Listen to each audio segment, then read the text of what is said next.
जय माता दी। आप सभी भक्तों को चैत्र मास की बहुत बहुत शुभकामनाएं। आप सभी के जीवन में माँ भगवती की कृपा सदा सर्वदा ही बनी रहे। हे प्रिय श्रोताओं, आज माता भगवती की कृपा से आज श्री दुर्गा सप्तशती के 10वें और 11वें अध्याय का रसपान करेंगे। तो आप सभी से विनम्र अनुरोध है कि कथाओं को भक्तिभाव से और श्रद्धा से पूरा अवश्य सुने और कमेंट बॉक्स में जय माता दी लिखना बिल्कुल भी मत भूलिएगा। आइए आरंभ करते हैं 10वें अध्याय का। शुंभ वध। महर्षि मेधा ने कहा, हे राजन, अपने प्यारे भाई को मरा हुआ तथा सेना को नष्ट हुआ देखकर क्रोध में भरकर दैत्यराज शुंभ कहने लगा, दुष्ट दुर्गे, तू अहंकार से गर्व मत कर, क्योंकि तू दूसरों के बल से लड़ रही है। देवी ने कहा कि हे दुष्ट, देख, मैं तो अकेली ही हूँ। इस संसार में मेरे सिवा दूसरा कौन है? यह सब मेरी ही शक्तियां हैं। देख, यह सब मुझ पे ही प्रविष्ट हो रही हैं। इसके पश्चात ब्राह्मणी आदि सभी देवियां उस देवी के शरीर में लीन हो गईं और देवी अकेली रह गई। तब देवी ने कहा कि मैं अपनी ऐश्वर्य शक्ति से अनेक रूपों में यहाँ उपस्थित थी। उन सब रूपों को मैंने समेट लिया है। अब मैं अकेली ही यहाँ खड़ी हूँ, तुम भी ठहरो। महर्षि मेधा ने कहा कि तब देवताओं तथा राक्षसों को देखते देखते देवी तथा शुंभ में भयंकर युद्ध होने लगा। अंबिका देवी ने सैकड़ों अस्त्र शस्त्र छोड़े। उधर दैत्यराज ने भी भयंकर अस्त्रों का प्रहार कर दिया। देवी के छोड़े हुए सैकड़ों अस्त्रों को दैत्य ने अपने अस्त्रों द्वारा काट डाला। इस प्रकार शुंभ ने जो अस्त्र छोड़े थे उनको देवी ने अपनी भयंकर हुंकार के द्वारा ही काट डाला। दैत्य ने जब देखा कि सैकड़ों बाण छोड़कर देवी को ढक दिया तो क्रोध में भरकर देवी ने अपने बाणों से उसका धनुष नष्ट कर डाला। धनुष कट जाने पर दैत्येंद्र ने शक्ति चलाई, लेकिन देवी ने उसे भी काट कर फेंक दिया।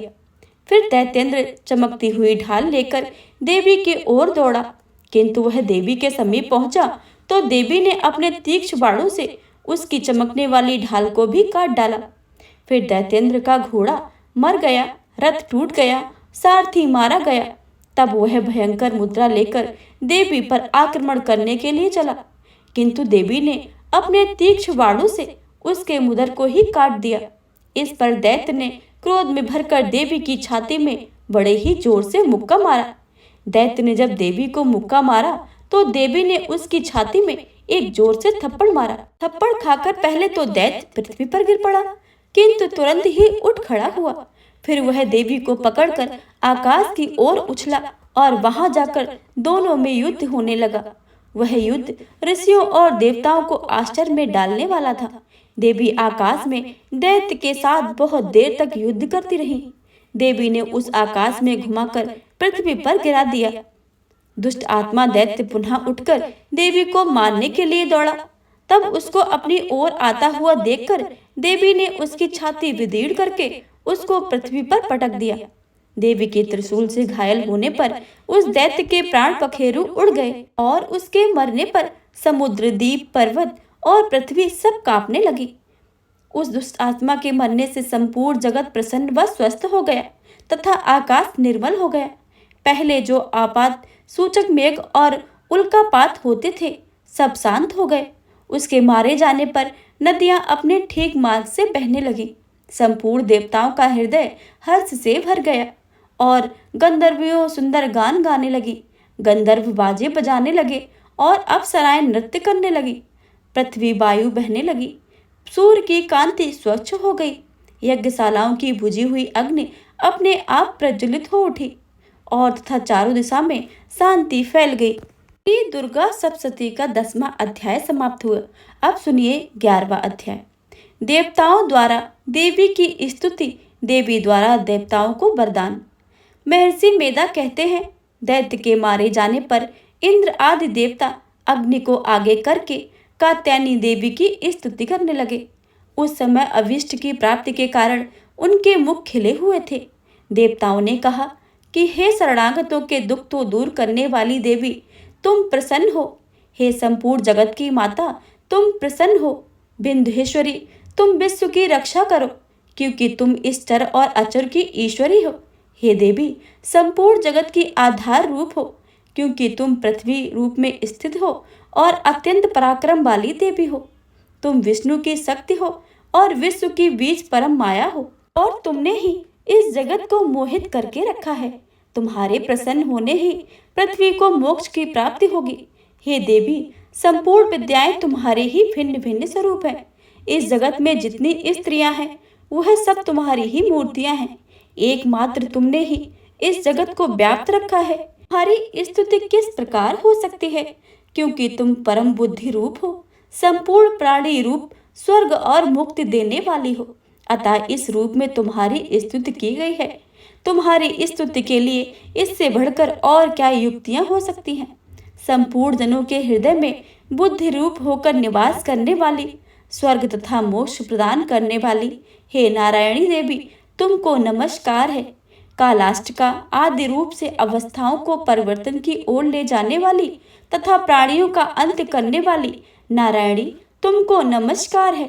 हे नारायणी, संपूर्ण मंगलों के मंगल रूप वाली, हे शिवे, संपूर्ण प्रयोजनों को सिद्ध करने वाली, हे शरणागत वत्सला, तीन नेत्रों वाली गौरी, तुमको नमस्कार है।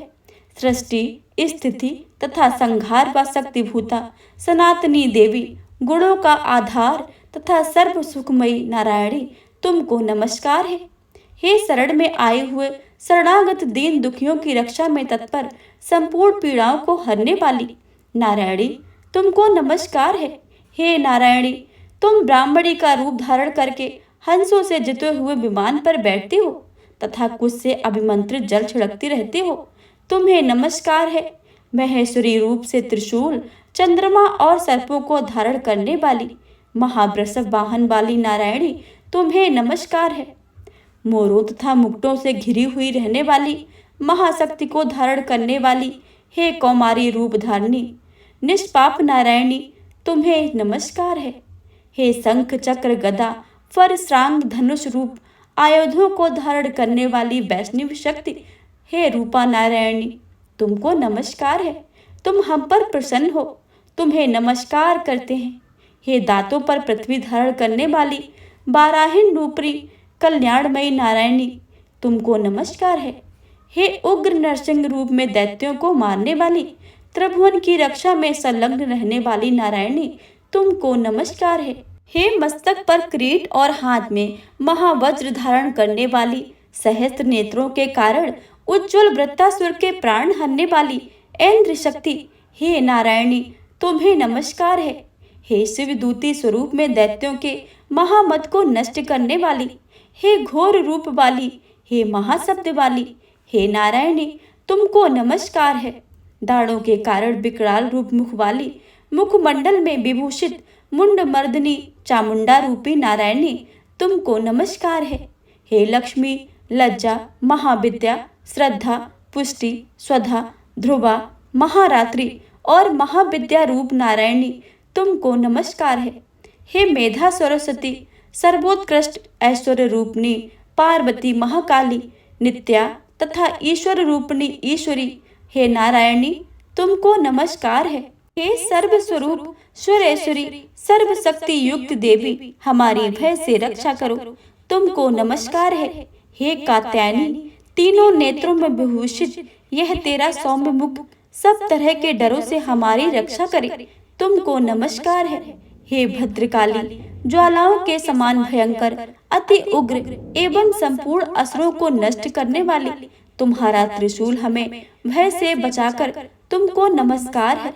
हे देवी, जो अपने शब्द से इस जगत को पूरित करके दैत्यों के तेज को नष्ट करता है, वह आपका घंटा इस प्रकार हमारी रक्षा करे जैसे कि माता अपने पुत्र की रक्षा करती है। हे चंडिके, असुरों के रक्त और चर्बी से चर्चित हो आपकी तलवार है, वह हमारा मंगल करे, हम तुमको नमस्कार करते हैं। हे देवी, तुम जब प्रसन्न होती हो तो संपूर्ण रोगों को नष्ट कर देती हो, और जब रुष्ट हो जाती हो तो संपूर्ण वांछित कामनाओं को नष्ट कर देती हो, और जो मनुष्य तुम्हारी शरण में जाते हैं उन पर कभी विपत्ति नहीं आती, बल्कि तुम्हारी शरण में गए हुए मनुष्य दूसरों को आश्रय देने योग्य हो जाते हैं। अनेक रूपों से बहुत प्रकार की मूर्तियों को धारण करके इन धर्मद्रोही असुरों को तुमने संहार किया है, वह तुम्हारे सिवा कौन कर सकता था। चतुर्दश विद्याएं, षष्ठ शास्त्र और चारों वेद तुम्हारे ही प्रकाश से प्रकाशित हैं, उनमें तुम्हारा ही वर्णन है। और जहाँ राक्षस विषैले सर्प शत्रुगण है, वहाँ और समुद्र के बीच में भी तुम साथ रहकर इस विश्व की रक्षा करती हो। हे विश्वेश्वरी, तुम विश्व का पालन करने वाली विश्व रूपा हो, इसलिए संपूर्ण जगत को धारण करती हो। इसलिए ब्रह्मा विष्णु महेश की वंदनीय हो। जो भक्ति पूर्वक तुमको नमस्कार करते हैं, वह विश्व को आश्रय देने वाले बन जाते हैं। हे देवी, तुम प्रसन्न हो और असुरों को मारकर जिस प्रकार हमारी रक्षा की है, ऐसे ही हमारे शत्रुओं में सदा हमारी रक्षा करना। संपूर्ण जगत के पाप को नष्ट कर दो और पापों तथा अपने उनके फल स्वरूप होने वाली महामारी आदि बड़े बड़े उपद्रव को शीघ्र ही दूर कर दो। विश्व की पीड़ा को हरने वाली देवी, शरण में पड़े हुए पर प्रसन्न हो। त्रिलोक निवासियों की पूजनीय परमेश्वरी, हम लोगों को वरदान दो। देवी ने कहा कि हे देवताओं, मैं तुमको वर देने को तैयार हूँ। आपकी इच्छा हो वैसा वर मांग लो, मैं तुमको दूंगी। देवताओं ने कहा कि हे सर्वेश्वरी, त्रिलोकी के निवासियों के समस्त पीड़ाओं को तुम इस प्रकार हरती रहो और हमारे शत्रुओं को इस प्रकार नष्ट करती रहो।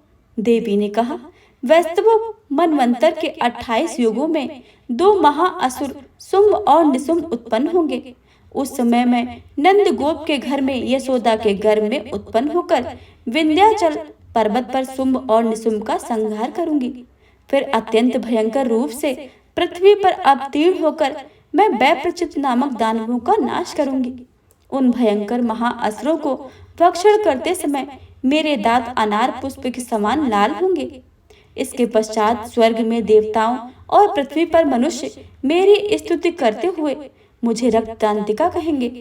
फिर 100 वर्षों तक वर्षा न होगी तो मैं ऋषियों की स्तुति करने पर आयुर्निज नाम से प्रकट होंगी और अपने 100 नेत्रों से ऋषियों की ओर देखूंगी। अतः मनुष्य शताक्षी नाम से मेरा कीर्तन करेंगे। उसी समय मैं अपने शरीर से उत्पन्न हुए प्राणों की रक्षा करने वाले शाकों द्वारा प्राणियों का पालन करूंगी और तब इस पृथ्वी पर शाकुंभरी के नाम से विख्यात होंगी। और इस अवतार में मैं दुर्गम नाम का राक्षस का वध करूंगी। इससे मैं दुर्गा देवी के नाम से प्रसिद्ध होंगी। इसके पश्चात जब मैं भयानक रूप धारण करके हिमालय निवासी ऋषियों महर्षियों की रक्षा करूंगी, तब भीमा देवी के नाम से मेरी ख्याति होगी। और फिर अरुण नामक असुर को तीनों लोकों को पीड़ित करेगा। तब मैं असंख्य भ्रमरों का रूप धारण करके उस महादैत्य का वध करूंगी। तब स्वर्ग में देवता और मृत्युलोक में मनुष्य मेरी स्तुति करेंगे, मुझे भ्रामरी नाम से पुकारेंगे। इस प्रकार जब जब पृथ्वी राक्षसों से पीड़ित होगी, तब मैं अवतरित होकर शत्रुओं का नाश करूंगी। श्री दुर्गा सप्तशती का 11वां अध्याय समाप्त हुआ। प्रेम से बोले माता दुर्गा की जय। श्रोताओं, इससे आगे की कथा आप आने वाले अध्याय में अवश्य ही सुनिएगा। अगर आपको यह वीडियो अच्छी लगी तो वीडियो को ज़्यादा से ज़्यादा लाइक करें और शेयर करें। अपने रिश्तेदारों दोस्तों तक शेयर करें ताकि उनको भी माँ भगवती की कृपा प्राप्त हो। और अगर चैनल पर नए आए हैं तो चैनल को सब्सक्राइब करके बेल आइकन को अवश्य दबा लें ताकि आने वाली सभी वीडियो की जानकारी सबसे पहले आपके पास पहुँचे। मिलते हैं अगली एक ऐसी ही वीडियो में। तब तक के लिए जय माता दी।